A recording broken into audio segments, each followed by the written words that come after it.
progress. Well, no, but they want to tax the people. Oh, wait, I got it, You know, so it can't go both ways. You cannot okay. exclude something. Okay. Yeah, I went to the little arrow by video But they and I won't had to put my really meeting jam the out. taxpayers out. Okay. So, Thank you. All right, good luck. I hope it's quick and easy for but they you. don't. All right, good night. Oh. Stop recording right now. So it's got, John, are you involved in anything with the Dominguez property? Okay, the September 8th meeting of the Greenwich Township Land Use Board is called to order. This is the regular meeting of the Land Use Board of the Township of Greenwich. Adequate notice of this meeting has been given in accordance with the Open Public Meetings Act, in that a notice was published in the Express Times and Star Ledger newspapers. The notice was posted on the municipal bulletin board in the Township Administration Building in Greenwich Township, New Jersey, and notice was filed with the Township Clerk. Okay, roll call. Chairman, Mr. Bruce Williams. Here. Mr. Mark Scuderi. Here. Mr. Paul Beam. Here. Mr. Joseph Chapello. Here. Mr. Brian Baylor asked to be excused tonight. Ms. Kathy Cullen. Here. Mr. Gary Hill asked to be excused tonight. Mr. Joseph Niema. Here. Mr. Jeremy Blunt asked to be excused tonight. Ms. Andrea Sherlock. You said she was coming. She left now. Mr. Rocky Stein. Here. Mr. George Bradlaugh. Here. Ms. Dana Parker. Board Attorney, Mr. John Drill. Here. Board Engineer, Mr. Mike Finelli. Here. Board Planner, Ms. Kendra Lilly. Here. Okay, so we have Mr. Baylor, Mr. Blunt, and Mr. Helps. Mr. Hill, who asked to be excused. So I'd like a motion to excuse those three board members. Motion. And a second. Okay, yeah. A motion, roll call. Usually, yeah. Yeah, okay. Mr. Bruce Williams. Yes. Mr. Mark Scuderi. Yes. Mr. Paul Beam. Yes. Mr. Joseph Chapello. Yes. Ms. Kathy Cullen. Yes. Mr. Joseph Niema. Yes. Ms. Andrea Sherlock. Is not here. Mr. Rocky Stein. Yes. Mr. George Bradlaugh. Yes. Okay, so for future reference, you know, Amy puts out an email, asks who's gonna be here. If you don't respond and say you'd like to be excused and then don't show up, then we're not gonna, you know, make it an excused absence. Because I mean, she's gonna make copies of everything for everybody and we need to know who's gonna be here. So. Okay. Next order of business is minutes from our June 9th meeting, which was a while ago. This is when we extended the condition for the Greenwich Renewal Associates. Any questions or corrections into the minutes?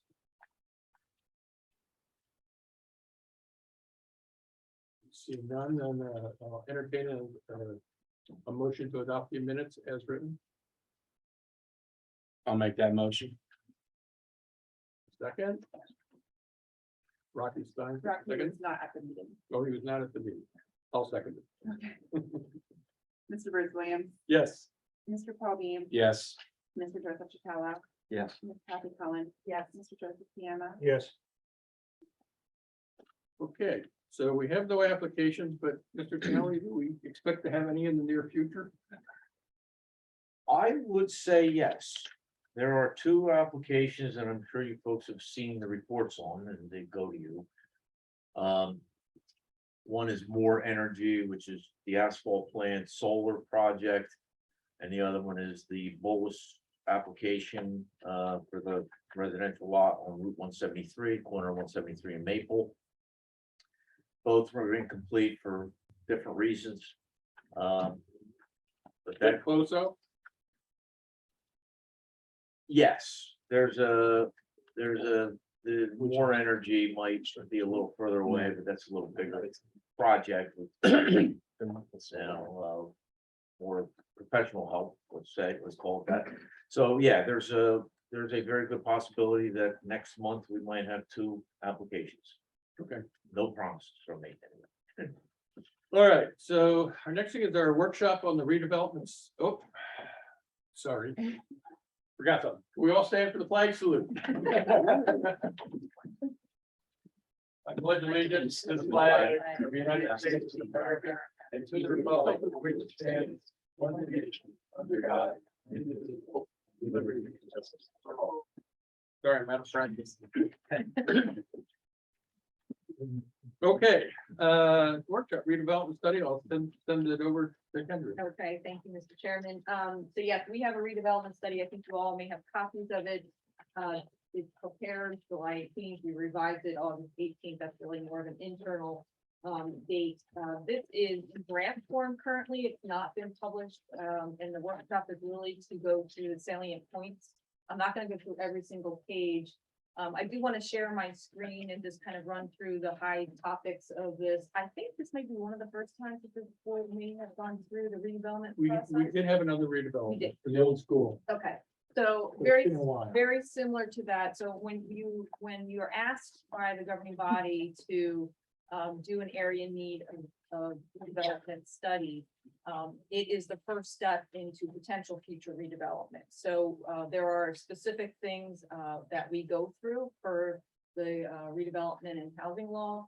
And it's meeting certain criteria. I'm going to talk through all of that, but essentially you can imagine this is your first step. The planning board's responsibility is to make a recommendation to the governing body to their request as to whether any or all of these sites are in or meet the criteria to be recommended to the governing body as an area in need of redevelopment. And then the next step, if that does occur, would be the preparation of a redevelopment plan. Technically, the redevelopment study, area need study is supposed to be pretty objective. I'm not supposed to be thinking about what will occur on this property in the future. We're really looking at the criteria to see if the property conditions meet the criteria. So I'm gonna share my screen and we're just gonna kind of run through it quickly.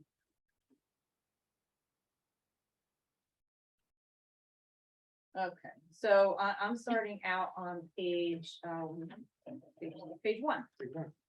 In the introduction section, it's kind of what I just said. The governing body asked you to study certain properties, and they're identified in that first highlighted section in the first paragraph. And we'll go through the maps real. It's probably easier to do that. You were asked by the governing body, and you'll see that in this highlighted section here, by resolution in October 2021 to do this study. You, I think, authorized us, I would say 3 or 4, maybe 5 months ago, something like that, to prepare the study. So we have the draft in front of you tonight. As I indicated, your responsibility is to make a recommendation. You're not actually doing the delineation. You're going to make a recommendation to the governing body, and that governing body will then not accept your recommendation, and they make the determination of whether these properties are or are not in an area in need of redevelopment. One thing that I do want to impress upon everybody, when everybody thinks about redevelopment, condemnation tends to be one of the first things that they think about. This specifically says it's not for condemnation. So the rights to municipality to go forward with any condemnation effort is not authorized through this particular resolution, nor did we do a study based upon that. So that's pretty important to think about. Map 1 is the location of the redevelopment study area. Map 2 is the area location map. And so basically this is on the western edge of the municipality. RACCON is across Route 22, Route 78 to the bottom of the page. And anything in the highlighted red are the properties that we studied. And I'm going to go through individual properties as to which ones they are, just to make sure that you're all familiar with this particular section of the town, but we're going to kind of talk through which particular properties we're talking about. So I'm going to keep scrolling through, and this is a workshop, so it's not necessarily a presentation. I'm not giving testimony necessarily at this point, so please interrupt me if you have any questions as I'm talking through any of the highlighted sections. So what you'll see here is a description of who owns the properties. I'm going to start from the top and then move down towards the bottom of the page. And so this first one in green that you see here, this is a single family house that's also used for psychic readings. So it's a mixed use The second one down, which is in that darker color, is a gas convenience store.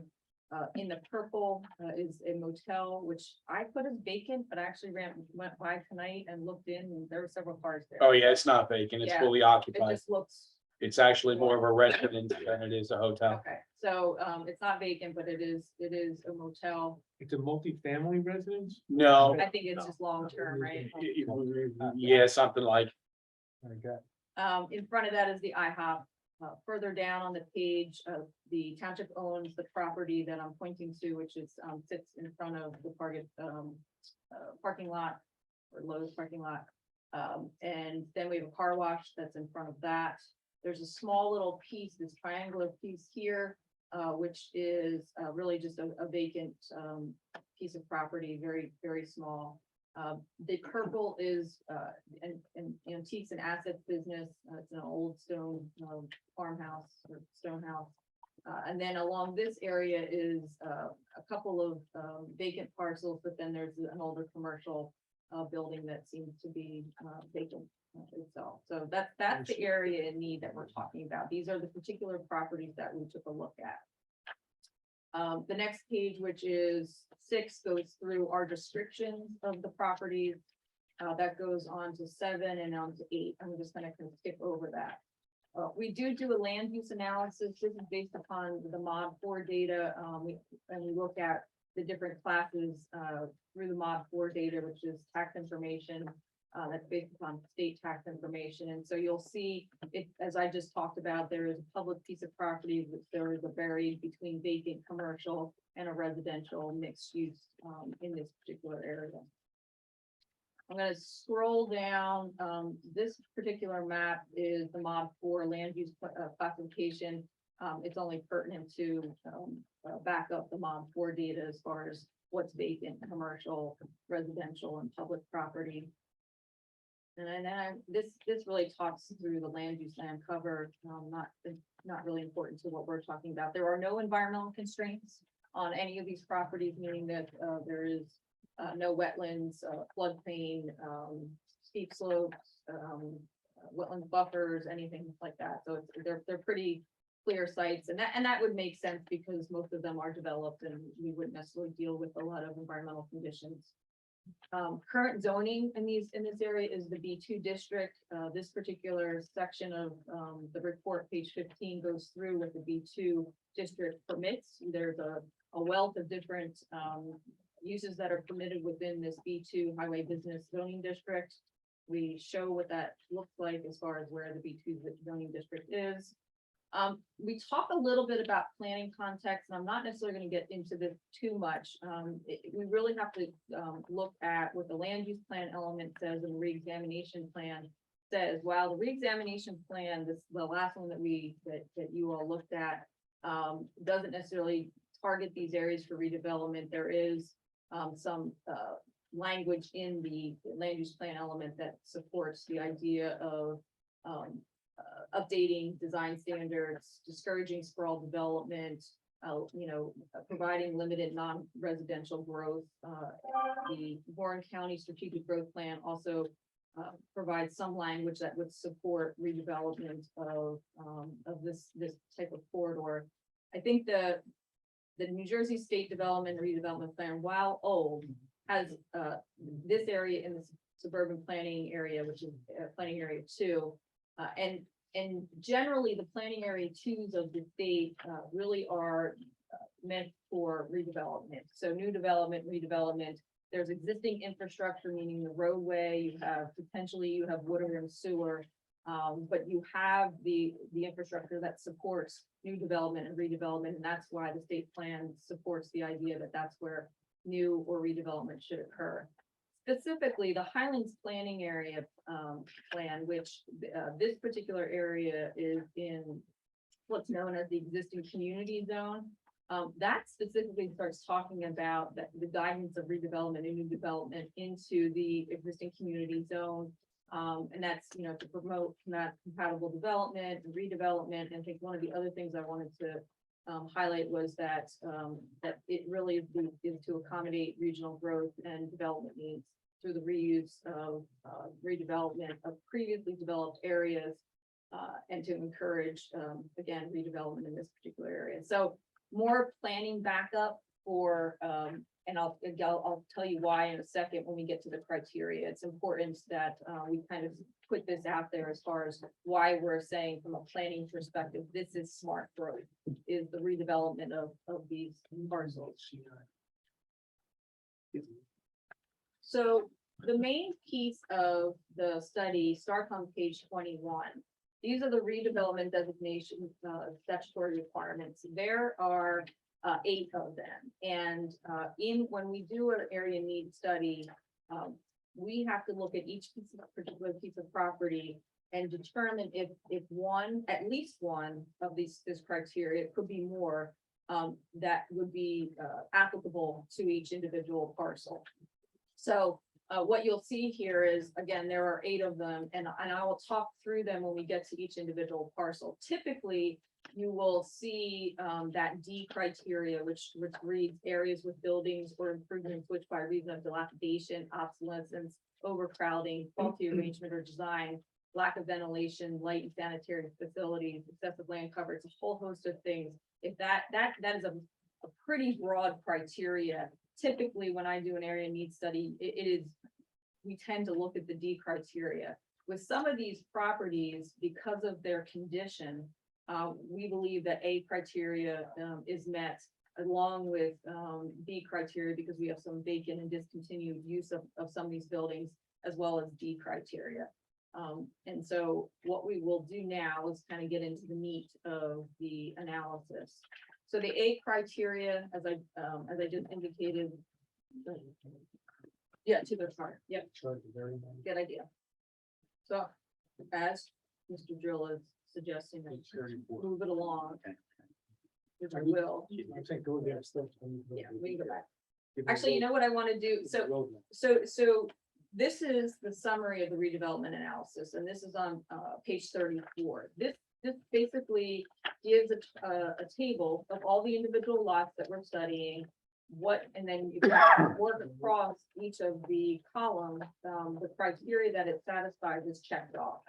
You will see A and B criteria are met for several of 2 of the lots. The D criteria is met for 4 of the lots.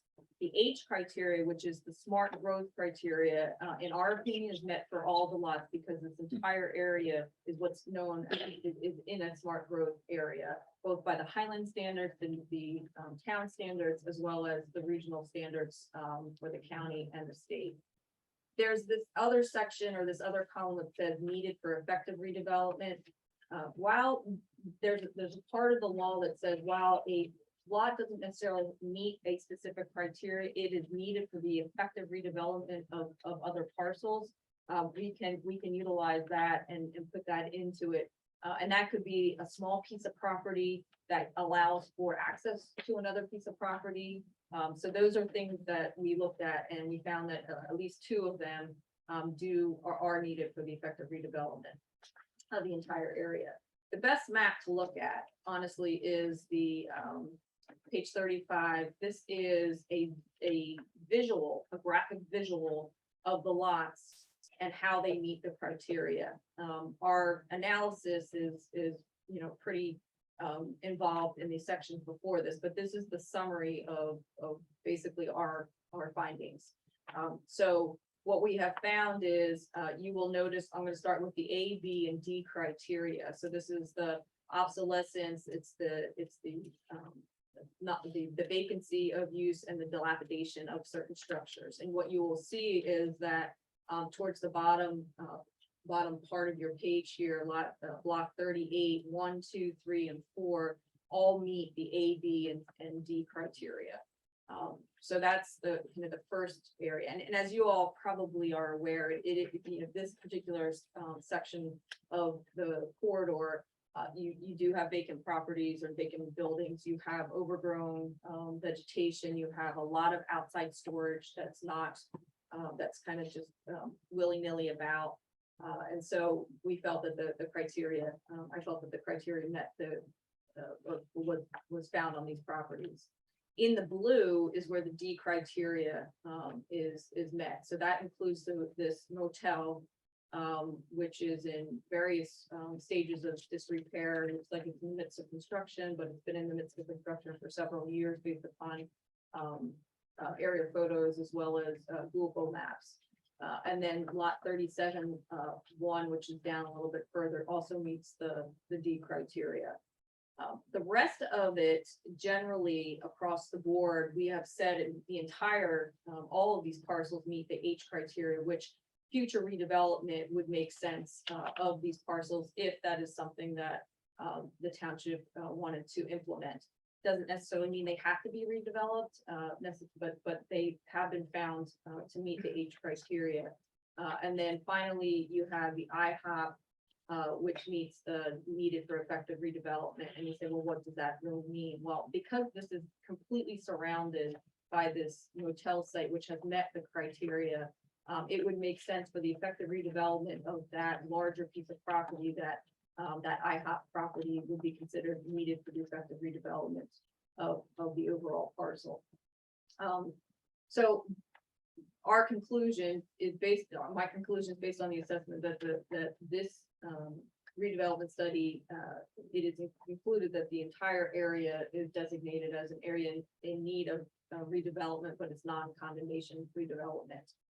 And I'd be happy to kind of talk through our thought process if you all read it, as to why these properties need it. If we wanted to get into it, but I kind of want to leave it at that. Don't want to get too voluminous with my comments at this point. It's a workshop meeting. It's really meant for all of you to kind of ask any questions and talk through it. Any questions, from board members? I guess, my question is, so what's the advantage to the town of going through this process? So ultimately, when you go through the process and you designate it, it then gives the town the ability to adopt a redevelopment plan. And in that redevelopment planning process, you would adopt potentially new zoning that you provide incentives for people to come into this particular area. You could provide other uses that you would want to see. It gives the opportunity to do private-public partnerships, so you can offer pilots to somebody as an incentive, tax abatements as an incentive. So it gives a lot of authority, and I think a bit more control from the township's perspective over what would go into this particular area. Yeah, go ahead. I'm gonna follow up on that. Whereas in a regular zoning ordinance, most judges would say it would be arbitrary, capricious, and unreasonable if you said what color the thing had to be, what architecture they have to use. Redevelopment plan, you can tell them what type of hardware you want on the door. I'm not saying that might not be a good idea, but the redevelopment law gives the municipality much more authority to impact every single stitch of any redevelopment. And the thought process through a redevelopment plan is that you potentially are all offering incentives to see this area redeveloped, because for the last however many years through the existing zoning, it hasn't. And so it's really an opportunity to revitalize an area, but have the municipality have a bit more control over how that happens and who it happens with. So you'd say it would make it, if it is declared an area in need of redevelopment, then it'd be more likely that it could be redeveloped. Or likely that it would be redeveloped. Yeah, and it gives you then No the next, guarantee. right, the next step is obviously developing a redevelopment plan, and typically I've seen that happen in two ways. You can do a corridor plan to say, here are the uses that we'd like to see, design standards, setbacks, that type of thing. Or once somebody realizes that this is in an area in need of redevelopment, they may come to the town and say, we have some ideas. We want to look at this particular parcel, and we think that this particular development makes sense here, and then you potentially would adopt a redevelopment plan for site-specific type of development. So that's two ways that you could handle it. But yeah, it's the first step that allows the town a bit more control over what happens specifically on these parcels. And if you had a regular zoning ordinance, that might be considered spot zoning, right? You pick one parcel, you decide exactly what's gonna go there. Here, if it's in a area in need of redevelopment, if the board finds after a hearing that the criteria are met, the board would recommend, the board can't designate, only can recommend. The governing body, then, if they can make a determination, if the governing body makes a determination that it's an area in need of redevelopment, then that gives them the ability to adopt the redevelopment plan. And that's, like I said before, it could be architecturally specific. It can be use specific. You could have different uses in different places. You can do things that the governing body, the township would be prohibited to do with a regular zoning ordinance. By the way, I just wanted to Kendra included in the appendix, the resolution that the governing body adopted. It's first document in the appendix, resolution number 63-21. So on the second page, the governing body says the board is directed. It's not simply that they asked you. It's not simply that they requested that you do this. They've directed you to conduct a preliminary investigation of the area comprising the property of lots and blocks. The board then, under my advice, the next step, once you get directed to do it under the law, the board has to decide, are you going to bring in an outside consultant or use your own planner? That's when Andrew had referenced before.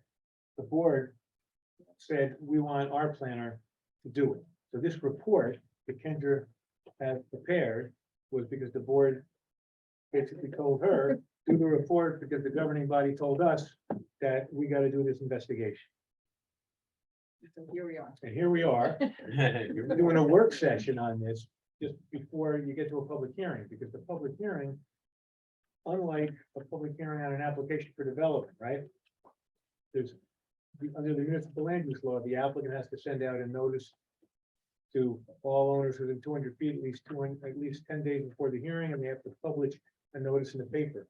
For a area in need of redevelopment hearing, the planning board secretary has to send out a notice, but the notice has to go 2 consecutive weeks with the 2 consecutive weeks in the same newspaper, with the last notice at least 10 days before the hearing.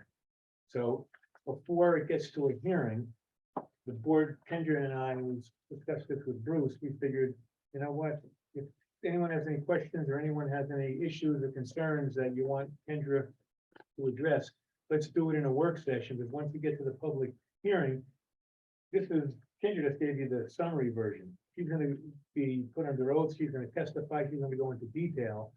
And at the work session, the board doesn't have to take input from the public, but the board can take input from the public. If there's any members of the public here that have any questions, that might also be a good thing to do at a work session, but that's up to the board. So obviously, if there's any suggestions anyone has for changes or things we'd like to do, we'd like to get that out now so that we can advertise, the final But I document. just want to make it clear, this is not something, for the record, the planning board didn't decide, oh, this area should be redeveloped. Right. The governing body directed the planning board to study whether or not this area qualifies as an area in need of redevelopment. Now, obviously, can't speak for the governing body, but they wouldn't have directed it unless they felt that something in this area looks like it's fairly stagnant, looks like it could go for an upgrade. I wonder if it could qualify as an area in need of redevelopment. That's why they directed the planning board to do the investigation. And just because the lots are in the area that they are designated, doesn't actually, I think I've said this, doesn't actually mean a redevelopment plan would be placed over all of them. It could be more, targeted on the ones that actually meet the A, B, D criteria. And the other ones you could just leave alone. But when you're dealing with a corridor type of situation, you typically want to address the entire thing in a comprehensive way. But that's just more of an FYI moving forward. So with that said, any questions from you folks? Have any of the owners been consulted or given any input? No, it is a completely objective study. We don't talk to the owners. We go on the property if we're allowed to, but typically all the pictures that you saw are usually from other parts of, along the roadway, that type of thing. And the reason is, like Kendra said in the beginning, at this point, the issue of if it's determined to be an area in need of redevelopment, and if a redevelopment plan is adopted, what would the uses be? Once you start contacting people at this stage, people might be pitching things. Yeah. That's not relevant to whether this area qualifies as an area in need of redevelopment. They'll get notice before the public hearing. That's what, so before the public hearing. Yeah. they'll get notice. All the lot owners get notice. Any other questions? Real quick, 2634-01, that's township owned plot too, correct? Yes, 2634. I believe so. And by the way, township properties can also be an area in need of redevelopment, I don't think. just like the school. I don't think And the prior redevelopment plan has township owned property. 26. 3401. I think it's Yeah, where yeah, Patty's 34. properties.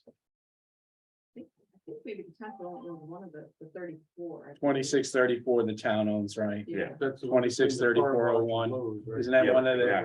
Cassie's properties, Mike, Yeah, right? I believe it's 2634, 01, I think it's, yeah. Yeah, Cass's. yeah. It's 2634. And what about the property on West Ave that's behind that 01? That very little sliver there. Owned by the mall people, Madison Properties.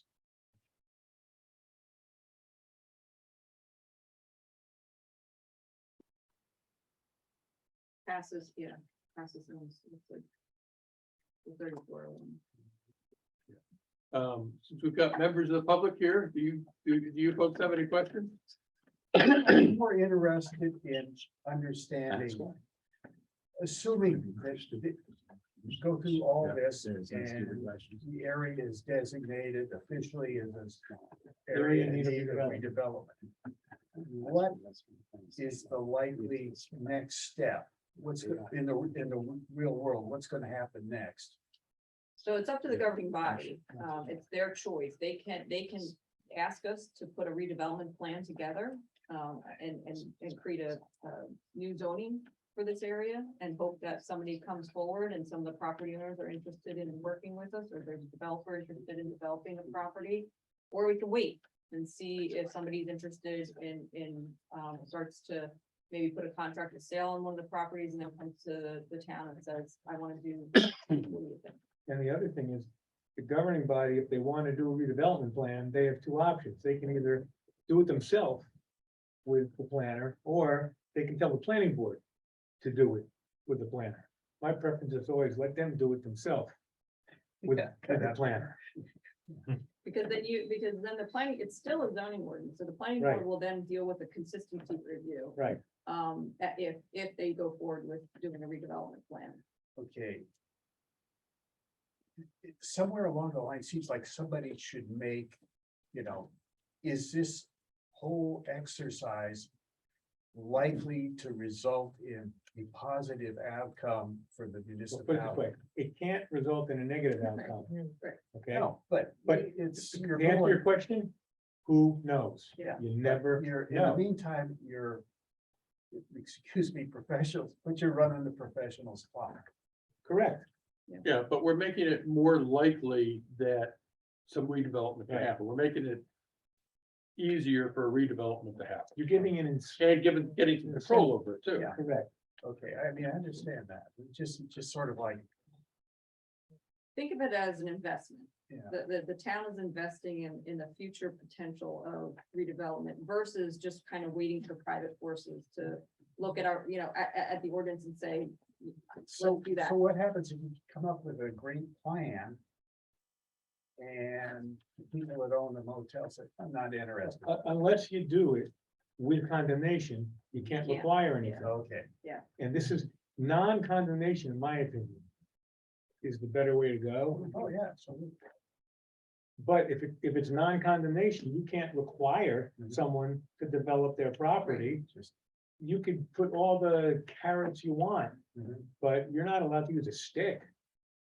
And, If it's condemnation, it's different. it's stick. And I think if you're the property owner, if you're one of the property owners in here, you've now been given a kind of another tool to potentially increase the value of your property. Even though people say blight, it's not necessarily blight. You know, this is really the opportunity to work with the municipality and potentially a developer to, you know, just get a better land use. Thank you. Anything else? Anybody else? So what do we need to do now? Okay, so if everyone's satisfied with it, I have a couple of minor things Yeah, I'll do send- offline. Okay. But Kendra puts this together in final, you pick when do you want to have your hearing? Seems to me that you might as well do it next month. Yeah, strike when the iron's hot, do it next month. Then we'll work on a form of notice. And let's do it. Maybe we need to Let's vote do anything. Nope. Question, board members that are not here this evening, will they be able to participate? Oh, yeah, this is a work session. Okay, all right. This is a work session. Well, I just know sometimes once you're not here, you're out. If we have the hearing next month Right, and they're not here, then you're out. then you're out. Okay, all right. But even if you're out, you can still watch the video. No, and no, get back understood. in. Right, right.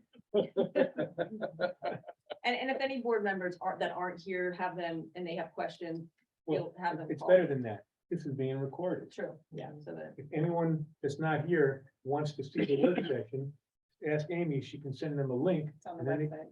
Right, and they're gonna be brought right up to date. And it's only been a half an hour. Very, very You know why? Because I have not. That's right. What, haven't talked to you in 3 months, John, you and couldn't wait John- for that. You need to be careful, John. Okay, so we don't have to vote on anything. We'll have the hearing next month, Okay. so that's great. Okay, so next order of business. Review of escrow balances. You have it, right? Mike, do you have a copy of this? Yes, yes, I do, yep. In fact, I- So we need professional attention on this one. No, he has to have a copy. He's on here quite a bit. Well, the important things are the last number at the bottom. So in short here, Target Drive Up has got a bunch of money. When you say they got a bunch of money, They have right here, that's what's left in their escrow bank. okay, Okay, that might mean that unless they're doing something, they might be having a nice check cut to themselves. yes. Okay, No, I don't know what Mike's get, but the question, that's what's in there. The question to the professionals is, do you have upcoming things and does the escrow balance that's there cover it? I have nothing. I don't either. This would be Finelli for inspections. Right. Yeah. And, And by the way, unless they request their refund, if it's there, it's over $5,000, it's getting interest. Yeah, yeah. So the burden is not on us to contact them and say, hey, do you want your money back? No, I understand. So, so in that case. And the rule is that if there's money in the escrow, we pay the professional. If there's no money in the escrow, we don't pay the professional.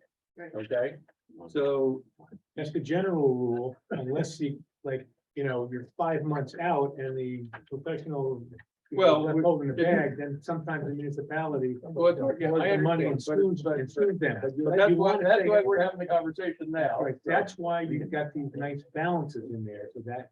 Yeah. Doesn't happen. The problem we've always had in the past is there haven't been nice balances like this, and people weren't getting paid. But we also have to know what bills are coming in and whether those are going to cover. So that's, so right now, there's money in Ingerman, there's money in Target. You've got money in more, but I'm guessing you've done work and haven't sent out any bills. well, They're not reflected here. well, yeah, because actually Oh. they're right here, as a matter of fact. I'm gonna drop them off the Shannon, which would be the August bill. But most of these projects, there's been very little activity. I mean, No, everybody. the point is, both of yours are both Bullis and Moore Moore. here. They've deposited their check. I know you've done some work.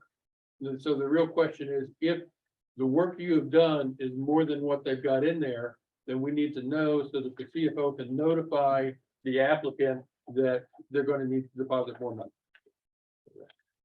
Right, and the, doesn't reflect any billings on these two jobs yet, so.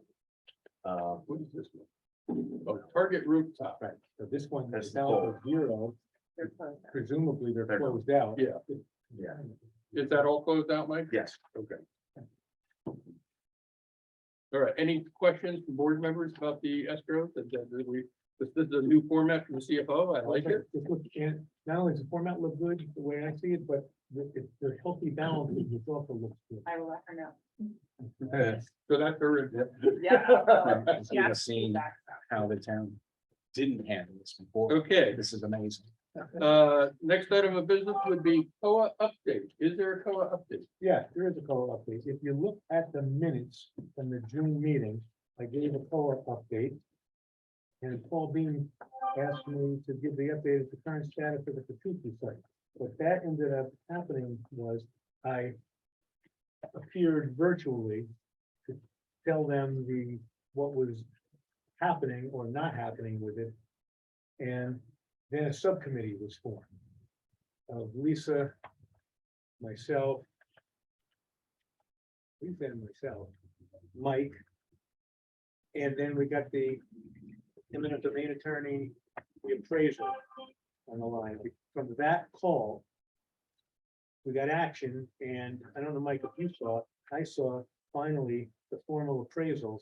Oh, no, I never see that. That's a finished product. Oh, okay. Yeah, I would, No, good. yeah, Oh, on the good. sewer easement taking. Oh, beautiful. Yeah, Okay. beautiful is right. And now we're waiting for them to do the The drainage. The drainage easement on the other I property. got one. We've got some new members, people haven't been here for a while, so just going back a little bit, the Petrucci development that we're talking about is the other co-development that is on The former Furman site. the former Furman site, which is across the street from the former Hyundai, which is now New Jersey Car, and actually, that's the bump too. So, Nothing. yeah, so it's a site there, and it's been stalled for quite some time because of a drainage easement and, And a sewer easement. So what happened was, this is another 100% project, just like Dumont. And this one, they came in to the planning board for preliminary site plan approval, just like Dumont. A neighboring property owner, Mr. Slack, Dave Slack, objected.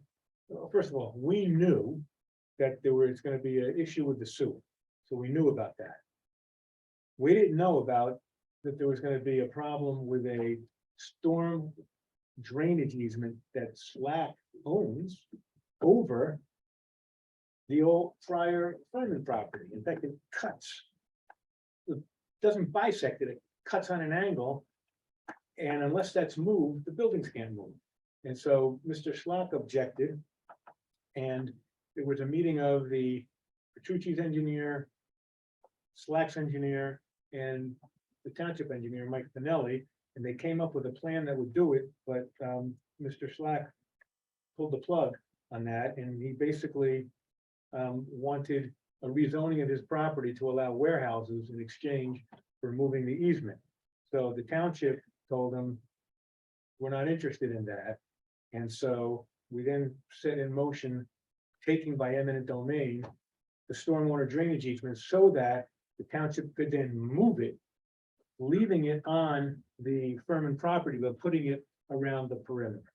And that one, so what do I always tell the board? Someone comes in for preliminary site plan approval. It doesn't matter if it's an affordable housing project or a commercial building.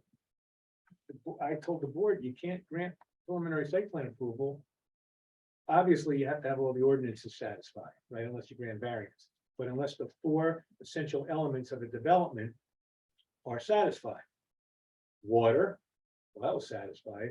Sewer, that wasn't satisfied because the way to get to the sewer line was across 173 and some private properties that had the easement. So that was one problem. Stormwater traffic, no problem. Stormwater drainage, the other problem. They had, not only could they not dump into Slack's easement, but with Slack's easement being there, they couldn't even build a building. So that put that dead in its tracks. And I advise the township committee to get specialized eminent domain counsel, because that's not one of the things I do.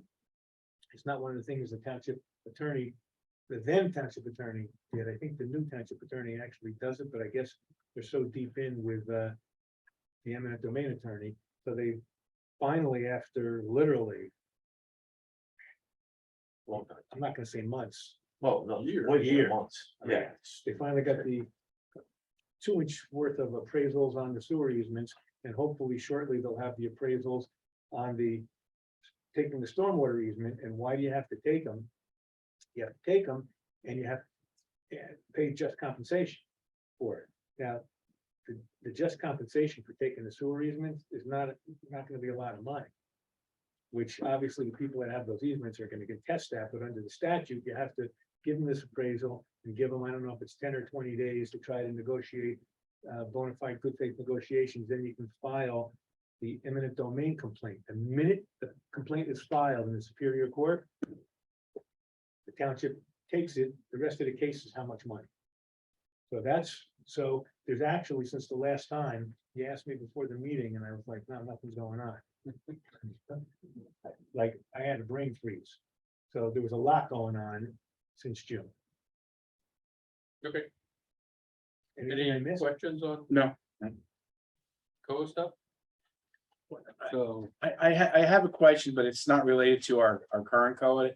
It's related, and I briefly asked John on this side a while You ago. want to ask this in a public meeting or not? Yeah, I don't. Okay. What, do you know what I'm gonna ask? No, that's why I'm. He's afraid either way. If I can't answer it publicly. No, right. Well, with the Murphy administration opening up affordable housing at that 9% credit for, Okay, so they haven't opened up. Okay, they funded an additional $300 million. Okay, that's good for the Petrucci project. Okay, because those 9% tax credits, they've been around for years. It's not like the Murphy administration created, they pumped some more money into it, which is great. Because these 9%, getting these 9% tax credits, which is the key to doing these 100% projects without the township having to put a bunch of money in, other than giving, the land. If they don't get 9% tax credits, and they only get the 4% tax credits, which is like a gimme, then the township would have to pump, a couple $1 million into the thing. So the Murphy administration putting the additional 300 million in is great, because these things are so competitive. It's now put a pile of money in there, which will hopefully result in this project. well, Getting it and I done. understand that portion of it, but moving forward, how does that work with fair share housing and the court mandated affordable housing? It's got nothing to do with it. It's a funding mechanism for tax credits to get 100% projects. So 2025, we could be faced with, Oh, listen, 2025, you're absolutely gonna, the Murphy. Okay, there's a lawsuit that's either been filed today or it's gonna be filed tomorrow by one of the other affordable housing attorneys. Gonna be suing the Murphy administration over the fact that a bunch of Democratic municipalities were approached to see would they agree to sign on to a letter going, and it was Democratic because we figured if it was Republican municipalities, they would throw the letter in the garbage and not even read it. So a bunch of about 20 to 30 Democratic municipalities sent a letter to Governor Murphy asking him to appoint the members to the board of COA. Because what all of us feel is, with the way it's set up right now, you have Fair Share Housing Council, which is a Fair Share Housing Center, which is a nonprofit advocacy group for affordable housing, basically fulfilling the role that COA used to fulfill. And so they demand things, and then you have to settle your case, and if you don't settle with them, you risk going to trial, and if you risk going to trial, you can wind up with a bigger number. So we were like, you know what? Let's give it another shot, right? If the governor, right, we had Governor Christie, we thought the best shot was with Governor Christie, but he was gonna run for president. So this is, by the way, this is editorial comment by me. This is not factual. This is my opinion. This is my personal opinion. This isn't even a professional opinion. Just to, to put my cards on the table. He's gonna run for president. He didn't want to be tagged with doing anything to help affordable housing. So he did nothing. He tried to abolish COA. That wouldn't have accomplished anything because it still would have gone back to court. So he then refused to appoint additional members to the COA board. So there were 6 members left out of, I believe, statutorily, there's like 11 members or something like that. And then the court said your third round rules are invalid because they're based on growth share, which we liked growth share as a municipality. It would have been lower numbers. But the COA board tied 3-3 on these rules. And then the rest is history. The Supreme Court said, well, you don't have any valid rules. We gave you this additional chance. You didn't adopt them, 3-3 tie. And the Supreme Court said that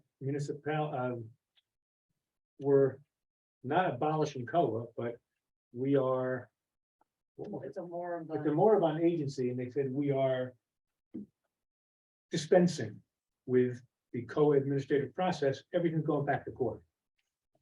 So what we figured is we couldn't get the League of Municipalities, we couldn't get the legislature to amend the Fair Housing Act to specifically allow growth share based rules. So we said, okay, you know what? Let's try to get the Democratic governor, who presumably is in favor of affordable housing, to appoint members to the COA board, because how much worse could it be? Right? It could only be better. Yeah. And so, again, 20 to 30 Democratic municipalities signed on to a letter. They didn't even get a response. So a lawsuit's supposed to be either filed today or tomorrow against the, By who, John, who's filing the law? by these, The group of municipalities, right, like almost a class action kind of thing, I mean, or just 20 select. 20 select plaintiffs, all Democratic Very municipalities, interesting. against the governor and the administration seeking an order to have him appoint people to COA. Now, unless that happens, right, come July 2025, it's gonna be in the 4th round. And this is my rough way to approximate, this is a professional opinion, okay, but this is still an opinion. Take your number. The Greenwich number was, One. now it was 200 something. Well, For this oh, time no, around? not the settlement number, you're talking it wasn't 200 or something. Hold on. If you take whatever the number is, which we're gonna find out momentarily, divide it by 25 years. Round 3 was supposed to be 10 years. But Mount Laurel 4 said, okay, the third round is 10-year period from 2015, 2025. But there was this gap. 15 years preceding, from 2010 to 2015, nothing happened. So the Supreme Court said you had to add something in for that gap. That was, some people call it Mount Laurel 5. It's one of the lesser known of the Supreme Court opinions. By the way, I represented you guys. I represented Clinton Township, Greenwich Township, Union Township, and Bernards Township in all 3 of those Supreme Court cases. I lost. I mean, the municipalities lost because we weren't able to get the court to agree that the growth share rules were valid, because the Fair Housing Act didn't allow for growth share. It only allowed for the prior round methodology, which we're in. But if you took our number, which was 204, divide it by 25, and then multiply that by 10, that's my opinion on what your approximate number is going to be for round 4 from July 2025 to July 2035. So what, say 200 divided by 15 is what? Engineer. Excuse me, is this after we've got these 2 Oh, projects? yeah. 13. This is after these 2 projects? Yes, Combined. oh, yeah. Every municipality in the state. So 200 divided by 15 is 13. and multiply that by 10, 130. So, Yep. So we have to you go heard it here first, 33. okay? That's my prediction of your 4th round number. And that's for then 10 years, for 10 years, from 2025. 2025 to 2035. So you're gonna have to go through this whole thing again, unless either COA gets back, that the governor appoints the members and they do something, which presumably, if COA is back in business, they're probably gonna figure out that if you want to entice municipalities to do something, make the numbers lower. That's one way, or if the legislature finally does something, which I don't think that's gonna happen, and amend the Fair Housing Act to allow growth share, which would definitely make the numbers lower. If those two things don't happen, July 2025, I believe, yeah, we'll have to file a declaratory judgment action like we did in 2015, and I bet your number will end up being somewhere around 130. So back to your original question, the additional money basically means the state can award more 9%. For this Yeah, this round. For this Got round. nothing to do with the fourth round that's not here yet. In fact, the 300 million might be used up in a year. That's why we gotta get that Petrucci thing moving. All right. Any other questions on? You wanna hear any more Paul? bad news? No, I'm good. Okay. Nothing on the Dumont project that's on hold. The Dumont's not on hold. They were supposed to break ground come September. It's September. I'll make a phone call tomorrow and find out what's happening. I could give them. till the But there's end of been September. nothing negative that we. Nothing No negative. more negative. No more negatives on that. Well, one positive, you have 9 credits towards a surplus, so That's true. that goes towards your. Okay, that goes towards your 130. To 121. Yeah. All right, so with that, I'll ask for the all important motion to adjourn. Second? Yep. All in favor? Aye. Aye, opposed? Same, okay. Motion passes. So you might have to cut it. You might have to cut it.